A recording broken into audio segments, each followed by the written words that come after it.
mao kini ang Samal Pet Cemetery. What is unique about Samal is that they have their own pet cemetery. O na rin nakalubong ang mga pet na pila na may dong nakalubong din na pet. Mag-abot niya yata 100. 100. Unya, nay bubisita. Kung taghan. Dire yung mga mga nalubong na pet si Hachiro Okamoto. Unya, nay mo bisita pero mostly mga mga Japanese ang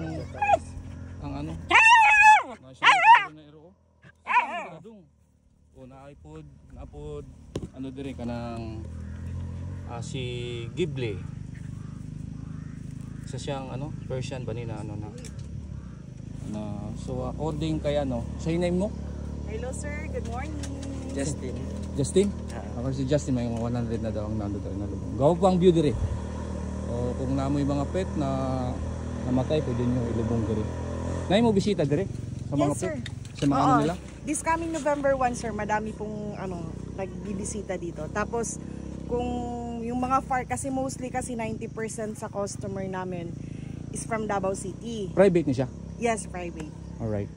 We are operating Inland Resort, Pet Cemetery, and Human Ash. Ayun ba yun? Oh, ibig sabihin, nagaano gyapon mo dire?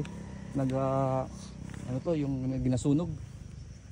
Cremation service is not available sa company. Bakit ash? Bakit may ash? Pero nagatanggap kami ng Human Ash. Ginalubong siya na mo directly to the land. Human? Yes, Tao Human talaga. Ash. Alright.